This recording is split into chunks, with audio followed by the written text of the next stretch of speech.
Buenos días, señoras y señores asambleístas, autoridades presentes, equipos técnicos, todos y todos. Vamos a dar inicio a la sesión 179 de la Comisión Especializada Permanente de Garantías Constitucionales, Derechos Humanos, Derechos Colectivos y la Interculturalidad. Por favor, señor secretario, informe si hay comunicados ingresados a esta comisión. Buenos días, señor presidente, señoras y señores asambleístas, invitados, equipos de asesores, público en general. Siendo las 9:40, se da por iniciada e instalada la presente sesión. Queremos también dar la bienvenida a Paulo Inapanta y Karina Erazo, que el día de hoy en esta sesión 179 de la Comisión de Garantías Constitucionales participarán como asambleístas por un día. Bienvenidos. Por favor, señor secretario, procedamos a constatar el quórum reglamentario. Procedamos a dar lectura a la convocatoria. Con su venia, señor presidente. Convocatoria a la sesión número 179, Quito, 18 de abril del 2023. Por disposición del señor asambleísta José Fernando Cabascango Coyaguazo, presidente de la Comisión Especializada Permanente de Garantías Constitucionales, Derechos Humanos, Derechos Colectivos y la Interculturalidad, y de conformidad con lo dispuesto en el artículo 27, números 1 y 2 de la Ley Orgánica de la Función Legislativa, y artículo 9, números 1 y 2 del Reglamento de las Comisiones Especializadas Permanentes y Ocasionales de la Asamblea Nacional, se convoca a las y los señores asambleístas miembros de esta comisión a la sesión número 179, misma que se realizará el día miércoles 19 de abril del 2023 a las 9:10 en modalidad presencial en la sala de sesiones de esta comisión ubicada en el quinto piso ala occidental del edificio del Palacio Legislativo de la Asamblea Nacional en la avenida 6 de diciembre y Piedrahíta del Cantón Quito, provincia de Pichincha, con el objeto de tratar el siguiente orden del día. 1. Debate y aprobación del informe para segundo debate del proyecto de ley orgánica reformatoria a la Ley Orgánica de Gestión de Identidad y Datos Civiles. Señor presidente, me permito informar que con 7 votos a favor ha sido aprobada la moción presentada por la asambleísta Victoria de Sintonio y respaldada por el asambleísta Edgar Quesada para la aprobación del informe para segundo debate del proyecto de ley orgánica reformatoria de la Ley Orgánica de Gestión de Identidad y Datos Civiles. Señoras y señores asambleístas, antes de dar paso al siguiente punto del orden del día y aprovechando la presencia de Karina Erazo, que como asambleísta como por un día, quisiéramos darle paso al uso de la palabra. Muchas gracias, muy buenos días con todos, gracias por la invitación. Señor asambleísta Fernando Cabascango, presidente de la Comisión Especializada Permanente de Garantías Constitucionales, Derechos Humanos, Derechos Colectivos y la Interculturalidad de la Asamblea Nacional de la República del Ecuador, señoras y señores asambleístas. Mi nombre es Rachel Erazo y represento a la Asociación Alfil de la ciudad de Quito. Hoy vengo acompañada por, valga la redundancia, mi compañera Jade Villacrés, que es miembro de mi organización, y también mi madre, la señora Vilma Erazo, que se encuentra en la parte de detrás de mí, que es mi cómplice en todos los espacios de defensa de mis derechos, que son a la vez los derechos colectivos de las personas y de la población a la que represento.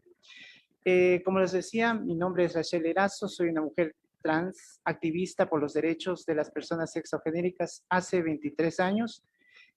Soy referente nacional de la primera coalición y red nacional de Latinoamérica y el Caribe, la red Black Trans, coordinadora del Espacio Nacional de Concertación Nacional en Respuesta al VIH, Sociedad Civil.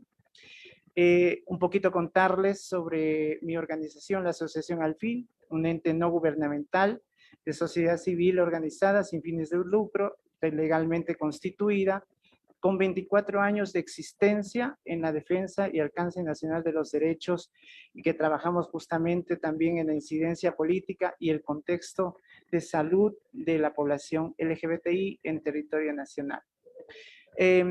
Quiero también hacer referencia un poco a un documento que es un informe que mi red a la que pertenece la Asociación Alfil presente una organización en cada uno de los 25 países de América Latina y el Caribe, la red Black Trans, presenta cada año un informe regional sobre todo lo que tiene que ver con las vulneraciones de los derechos humanos a las personas trans particularmente las mujeres trans.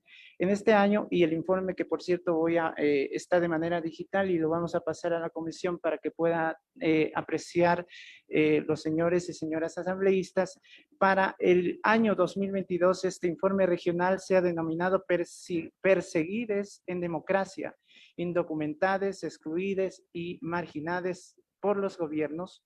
Esta información documentada que evidencia la vulneración de los derechos fundamentales de las personas trans, en especial transfemeninas, en los diferentes espacios de convivencia, principalmente por no contar con una ley de identidad de género que garantice de manera transversal los derechos fundamentales como ciudadanas. En el documento que vamos a entregar digitalmente, ustedes podrán encontrar todo lo relacionado con el Centro de Documentación y Situación Trans de Latinoamérica y el Caribe, que le hemos denominado CEDOSTAL, que es un sistema de documentación justamente en cada uno de los países, la metodología en que hacemos el relevamiento de los casos, estado de situación y vulneración de los derechos humanos de las personas trans de Latinoamérica y el Caribe, violaciones de los derechos de las personas trans en el año 2022, bastante nutrido, por cierto, lamentablemente, articulación de la sociedad civil en un aspecto clave para el desarrollo y temas conexos relacionados.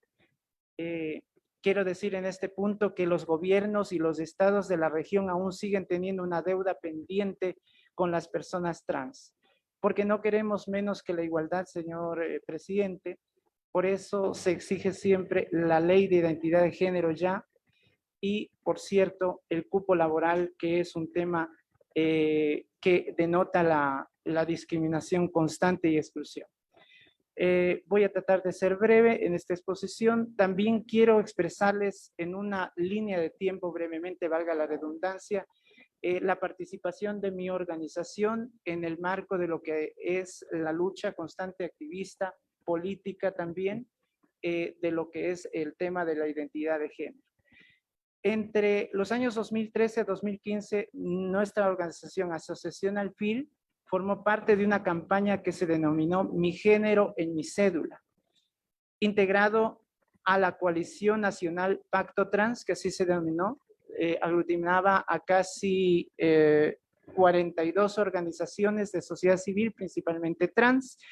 Esto surgió bajo la iniciativa de la Asociación Sileta X de Guayaquil y el proyecto transgénero de la ciudad de Quito. Ya para diciembre del 2015, entre diciembre de 2015 y enero del 2016, como quizá muchos de ustedes deben conocer, los poderes legislativo y ejecutivo aprueban un cambio en la parte del articulado de la Ley de Identidad de Género y Datos Civiles, creando el género opcional. Cuando lo que se pretendía a través de esta legislación sea incluyente con la propuesta de género universal, es decir, que todas las personas, no solo personas trans, puedan tener el género correspondiente a la autopercepción que tenemos todas las personas. Lamentablemente, esto se dio de una manera, digamos, sectorizada. Ya para abril del 2018, mi organización, la Asociación Alfil, realiza un plantón en la sede principal del Registro Civil en Quito junto al colectivo jurídico feminista de la Universidad Andina Simón Bolívar, por desconocer el registro civil, el mandato del Instrumento Internacional de la Opinión Consultiva 2417, emitido por la Corte Interamericana de Derechos, mediante una consulta que hizo el gobierno de Costa Rica, y que, por cierto, esta opinión consultiva lo que decía es que todos los países miembros de las organizaciones de los Estados americanos deben equiparar su reglamentación en materia de reconocimiento de identidad de género de las personas trans, y también el tema del matrimonio civil igualitario, que está, por cierto, como ustedes conocen, solventado en la República del Ecuador. Por el tema de desconocer el registro civil, esta opinión consultiva, y en consecuencia negarse a cedular a las personas trans con el campo sexo, puesto que el género, dato subalterno al primer dato que es el sexo, genera etiquetación o generaba etiquetación de la condición de género y no garantizaba la identidad plena de las personas, porque recordemos que esta ley, este cambio en la ley de identidad y datos civiles, lo que hacía era exclusivamente colocar el género a las personas trans, más sin embargo, todos los ciudadanos y ciudadanas del territorio ecuatoriano están legalmente reconocidos de acuerdo al sexo, es decir, están legalmente reconocidos de acuerdo al sexo, según el glosario de términos de la reforma de aquella ley, de ese momento. Luego, Asociación Alfil, junto a las profesionales en Derecho, Elsa Guerra y Natalie Yepes, del colectivo jurídico feminista, presentamos la acción de incumplimiento contra la Asamblea Nacional por el derecho que nos asistía ciudadanamente ante la Corte Constitucional en julio del 2018, denotando el hecho de que el género opcional no cumple con los principios de ciudadanía plena y tiene carácter discriminatorio en la práctica. Finalmente, como ustedes deben conocer, en mayo del 2022 la Corte Constitucional nos da la razón a nosotros y también a otras acciones de incumplimiento que se presentaron con antelación también, emitiendo la sentencia 5218 IS 22, que en base a la opinión consultiva dispone a la Asamblea Nacional cree el cuerpo legal plenamente garantista en materia de identidad de género. Finalmente, quiero indicar que, si cabe el término decir, hasta cierto punto un descontento que podemos tener algunos sectores de la población trans, porque la reforma a la ley de identidad y datos civiles no es lo mismo que una ley integral de identidad de género. ¿Pero por qué? Primero, por ejemplo, porque no abarca temas relevantes de salud integral y preventiva, fundamentalmente por tener una política pública, para tener una política pública en temas como el uso de biopolímeros y medicamentos que reducen la esperanza de vida, en especial de las mujeres trans. Un dato muy acuciante, inclusive que procura lamentablemente la mortalidad temprana de muchas personas. No contiene el derecho al trabajo. La fusión de esta propuesta del cupo laboral era emergente para la subsistencia. La exclusión y estigma siguen siendo una realidad en Ecuador, señoras y señores asambleístas, aparte de la falta de participación académica y seguridad social.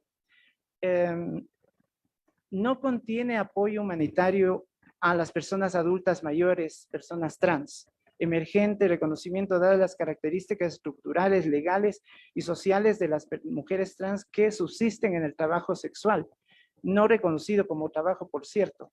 El tema de la peluquería, el tema de la cocina y otras labores artesanales o comercio informal. No acceden a beneficios sociales como el común de las y los ciudadanos. No contiene especificación para el tratamiento a personas trans no binarias, dado que el binarismo de la ley sigue provocando la exclusión social de las personas de género fluido, quienes también están incluidas en lo dispuesto en la Constitución del Ecuador, que obliga al Estado ecuatoriano a protegerlas de toda forma de discriminación. Por cierto, en este punto... Un minuto nada más, por favor, pero si podemos ir concluyendo en honor a las no? comparecencias que tenemos en la mesa, por Con favor. mucho Gracias. gusto. Decir que queremos resaltar el hecho de que en la exposición de motivos del documento del proyecto de ley se toma bastante vigencia el tema de la opinión consultiva 2417. Vemos que los términos en los cuales se argumenta el documento son bastante importantes, bastante objetivos en ese sentido. Y para no extenderme más, simplemente decirles que agradecemos muchísimo el hecho de que hayan tratado esta ley, que nos parece que es parte del avance que todavía seguimos construyendo. Quizá para muchos o muchas de ustedes sea un documento más que deben tratar por la obligación como legisladores. Para nosotros es una vida, un momento muy importante que se va ganando en este camino. Agradecer también la iniciativa de la Asamblea Nacional que ha tenido particularmente la comisión de nombrarme asambleísta por un día. Es saludable y democrática al permitir a una ciudadana común pueda tener por unos minutos la voz y la representación de una de las poblaciones históricamente marginadas, violentadas, estigmatizadas. Ha sido para mí un honor representarla, por cierto. Es necesario más voces disidentes, feministas, antipatriarcales que puedan hacer contrapeso democrático en la Asamblea Nacional para garantizar leyes más justas, más reales, más humanas. Auguro que al futuro puedan estar presentes esas voces de manera permanente. Finalmente, esto es todo. Muy gentiles, gracias. Le damos gracias a